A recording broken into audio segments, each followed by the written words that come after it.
নমস্কার বন্ধুরা, গৃহিণী সিস্টার চ্যানেলে তোমাদের সবাইকে স্বাগত। ট্রেন থেকে দেখো নেমেই ব্লগটা আমি আরম্ভ করলাম। কার্তিক পুজোর দিন চলে এলাম ব্যান্ডেলে।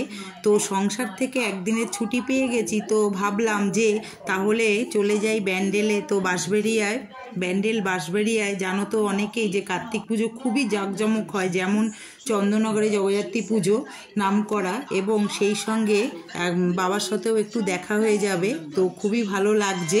তো দেখো এই যে একদম নিচে নেমে যাচ্ছি, হাওড়া বর্ধমান লোকাল ট্রেনটা পেয়েছি। তো ভিড়ও ছিল, তো অসুবিধা হয়নি, একা এসছি, বেডিংপত্র অত ছিল না। তো একদম দেখো ট্রেন থেকে নেমেই টোটো পেয়ে গেছি, আর এই দেখো হাতে মিষ্টি নিয়ে চলে যাব বাবার কাছে। তো অনেক দিন পরই বাবার সাথে দেখা হবে, সেই পুজোর সময় এসছিলাম, দুর্গা পুজোর সময়। তো ভালো লাগছে, একটা দিনের ছুটি পেয়ে গেছি।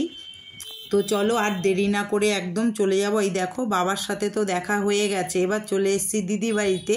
তো বিকেলই বেরিয়েছি। তো আস্তে আস্তে আমার বিকেল হয়ে গেছে। তো একদম দেখো দিদি বাড়ি একটুখানি রেস্ট নিয়ে একটু টিফিন খেয়ে একদম রাত করে এই যে বেরিয়ে পড়ছি দিদির সাথে। এই যে তো এখন একটু ফাঁকা পাবো। তো এখানের কার্তিক পুজো তো দারুণই হয়, মানে সেই রকম হয়, অনেক বছর দেখি না। একটু ঠান্ডাও এখানে পড়েছে জানো তো, তাই একটা দেখো জিন্সের কুর্তি পরে নিয়েছি। দিদিও একটা এই যে কাশ্মীরি সালোয়ার পরে নিয়েছে। তো এখানে পুজো প্যান্ডেল না দারুণ কনসেপ্ট করে, ছোট ছোট প্যান্ডেল কিন্তু দারুণ করে, মানে না দেখলে খুবই ভালো লাগবে। চলো এবার একটু দেখে নি। বলতে বলতে একদম দিদি বাড়িতে দেখো পাড়ার প্যান্ডেলে ঢুকে গেছি, লোকজন নেই, নিস্তব্ধ একেবারে পুজো প্যান্ডেল। তো এই যে ঢুকে গেলাম, দেখো একটু ভয়ও লাগছে, মানে যত রাজ্যের ভূত আছে সব একদম ধরে নিয়ে এসছে এই প্যান্ডেলে। ভূতের রাজা বসে রয়েছে দেখো। ও আবার এখানে খাবারও দিয়েছে দেখো, মুড়ি। ই বাবা,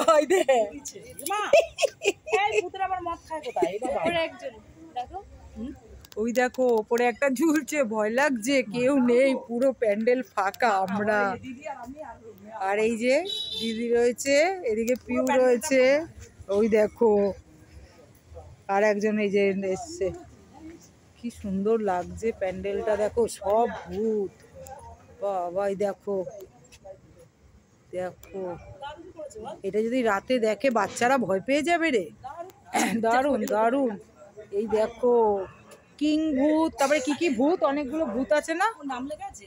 হ্যাঁ, না নাম তো লিখে দেয়নি। এই দেখো কিং ভূত। আর এখানে এই যে কার্তিক ঠাকুর বসা, দেখো কি সুন্দর দেখতে লাগছে, দারুণ লাগছে। চারদিকে শুধু ভূত। এই দেখো বাবা, এটা তো শিম্পাঞ্জির মতন লাগছে। এই যে ভূত, জামা প্যান্টগুলো কোথায় পেয়েছো? কার্তিক পুজো খুবই জাঁকজমক হয় এই ব্যান্ডেলে। বাঁশবেড়িয়ায় তো আরোই হয়। তো এই দেখো কি সুন্দর, দেখো লাইটিং করেছে রাস্তার দুপাশে, ভালো লাগছে, প্রায় চন্দননগরে জগদ্ধাত্রী পুজোর মতনই। তো এই দেখো কত সুন্দর লাইটিংগুলো, এত ভালো লাগছে। তো একদম চলে যাচ্ছি দেখো আরেকটা প্যান্ডেলে। তো অনেক রাতেই বেরিয়েছি, তো রাস্তাঘাট দেখো একদম ফাঁকা, তো অসুবিধা নেই এখানে। তো এই দেখো বলতে বলতে দেখো আরেকটা পুজো প্যান্ডেলে চলে এসেছি। তো এটাও ভালো করেছে, খুবই সুন্দর। আর কার্তিক ঠাকুরগুলো না মানে সেই রকম করছে, কি ভালো লাগছে। আর এখানে এসে দেখছি না এখানে পুজো হচ্ছে। কার্তিক পুজো সাধারণত রাতেই হয়, তো এখানে এসে দেখছি দেখো তো ব্রাহ্মণ, এই দেখো পুজো এখনো চলছে, প্যান্ডেলে সেরকম লোক নেই, অনেকটাই রাত হয়ে গেছে, দু একজন বসা রয়েছে। এবার চলে এলাম একদম আবার আরেকটা মণ্ডপে, দেখো তো এখানটাও দারুণ করেছে কিন্তু দেখো, মানে একটা মাঠের মধ্যে করেছে। আর সামনে দিয়ে একটু তোমাদের দেখিয়ে দিলাম প্যান্ডেলটা, খুবই সুন্দর করেছে, তো খুবই ভালো লাগছে। এবার চলে যাব দেখো ভেতরে চলে যাচ্ছি। আর রাত বাজে দেখো 10:30 বেজেছে, 10:38। তো সেই জন্য একদম ফাঁকা, কত সুন্দর লাগছে, মানে কার্তিক ঠাকুরটা দেখো। তো এই যে দেখো ঘোড়ার গাড়িতে করে কার্তিক যাচ্ছে, আর সারথি হয়েছে দেখো কৃষ্ণ। তো এই দেখো, তো ঠাকুর আরেকটা ঠাকুর দেখে বেরিয়ে পড়লাম। তো অনেক রাত হয়েছে তো বেশি দেখবো না, মানে কাছাকাছি যেগুলো আছে হেঁটে হেঁটেই দেখবো। তো বন্ধুরা দেখো, এটা হচ্ছে নব উদয় সংঘ ক্লাবের কার্তিক পুজো। তো এই প্যান্ডেলের থিমটা এত মানে সুন্দর করেছে, আজকাল ছেলে মেয়েদের কিছু শেখার আছে এই থিমটা দেখে। তো বৃদ্ধ বয়সে কিছু কিছু মানুষের আশ্রয় হয় কিন্তু বৃদ্ধাশ্রম। এখানে এই বিষয়টাকে সুন্দরভাবে তুলে ধরেছে। একজন মা কত কষ্ট করে তার সন্তানের জন্ম দেয় এবং তারপর সেই সন্তানকে অনেক কষ্ট করে কিন্তু বড় করে তোলে, আর শেষ জীবনে সেই মায়ের কিন্তু আশ্রয় হয় বৃদ্ধাশ্রম। মানে এই কনসেপ্টটাকে এখানে পুরো তুলে ধরেছে। তো চলো তোমাদের ভালো করে এই পুরোটা ঘুরিয়ে দেখাই। আর এখানে ডেকোরেশনটা দারুণ করেছে। মায়ের এটা তুলে ধরছে, দেখ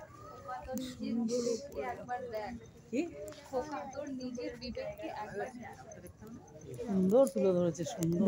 এখানে দেখো একটা লেখা, দেখো কি সুন্দর লিখেছে যে এখানে মা তার ছেলেকে মানে খোকাকে বলছে, খোকা তোর নিজের বিবেককে একবার দেখ। মানে এটা দেখেও মানে কিছু শেখার আছে। আর এখানটায় দেখো শেষ জীবনে দেখো যখন কিছু করার থাকে না, তো তখন মানে এই যে বৃদ্ধ মানুষদের অবস্থা কীরকম হয়, মানে কেউ পাশে থাকে না, তো একারাই থাকে এখানে। তো দেখে সত্যি মানে বাস্তবের সঙ্গে অনেকটাই মিল আছে। আর এই দেখো চারপাশে দেখো সবাই রয়েছে, জানলা দিয়ে দেখছে। বৃদ্ধ আশ্রমে যেরকম মানে বাইরে তো অত বেরোতে পারে না, সব একসাথেই ঘরের ভেতরে থাকে। আর এখানে দেখো ঠাকুরটাও কিন্তু সেরকম হয়েছে, দারুণ হয়েছে। প্রত্যেকটা কার্তিক ঠাকুরই কিন্তু খুব সুন্দর করে। তো ঠাকুরটাও তোমাদের একটু দেখিয়ে দিলাম। তো চলো দেখতে থাকো। সুন্দর করেছে, এদিকেও আছে কত, দেখো কনসেপ্টটা এত সুন্দর করেছে। বৃদ্ধাশ্রমে দেখো দারুণ, এই তো মশারি দিয়ে করেছে জানিস তো, পুরো মশারির নেটগুলো দিয়ে। তো বেরিয়ে দেখলাম দেখো একটা গরু, এই যে গরু সাধারণত দেখতে পাই না, আমাদের কলকাতায় দেখা যায় না, তো এখানে দেখলাম। তো মাঠ পুরো ফাঁকা, এদিকে না একটু মানে খেতে ইচ্ছে করছে কিছু, কিন্তু ফুচকাওয়ালা তো সব মনে হয় তল্পা গুটিয়ে নিচ্ছে। তো পিউ বলছে মনে হয় দেবে না, চল না একটু গিয়ে দেখি, জিজ্ঞেস করি। তো না, উনি বলছে হ্যাঁ হ্যাঁ হবে। তো দাঁড়িয়ে পড়লাম ফুচকা খেতে। এই যে দিদি খাবে না, দিদির আবার একটু কাশি হয়েছে, তো ও বলছে আমি একটু ফুচকা খাবো না, তোরা খা। তো আমি আর পিউই দাঁড়িয়ে পড়লাম। আর পুরো ফাঁকা, দেখো কি ভালো লাগছে, বেশ ফাঁকায় ফাঁকায় ঠাকুর দেখা। তো অনেকটাই রাত হয়েছে, প্রায় 11:30 12টা বেজে গেছে। যাই হোক, এখান থেকে একটু ফুচকা খেয়ে নিই, খেয়ে নিয়ে এবার তো বাড়ির দিকেই রওনা দেবো। আর হাঁটতে ইচ্ছা করছে না, তো চলো বাড়ির দিকেই রওনা দিচ্ছি। দিদি আবার বলছে চল রাতে কি খাবি, তাহলে একটু বিরিয়ানি নিয়ে নিই। বললাম চল, তাহলে তো খুবই ভালো হয়। এই যে আবার চলে যাচ্ছি বাড়ির দিকে। তো অনেকগুলোই দেখলাম ঠাকুর, আর কনসেপ্টগুলো দেখে না খুব ভালো লাগলো। প্যান্ডেলগুলো ঠাকুর এত সুন্দর হয়েছে। যাওয়ার পথে আবার একটু দেখো, এই যে এই দাদার দোকানের বিরিয়ানি কিন্তু ব্যান্ডেলে খুবই নাম করা। তো দিদি ওরা নেয়, তো এখানেই দাদার দোকানে দাঁড়িয়ে পড়লাম। তো দিদি বললো চল বিরিয়ানি নিয়ে নিই। তো চিকেন বিরিয়ানি এই যে গরম গরম একদম নিয়ে নিলাম।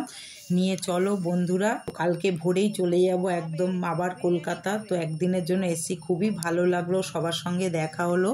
তো তোমাদের কেমন লাগলো কার্তিক পুজোর প্যান্ডেল, কার্তিক ঠাকুর, অবশ্যই কমেন্ট করে জানাবে। দেখা হচ্ছে পরের ব্লগে। সবাই ভালো থেকো, সুস্থ থেকো।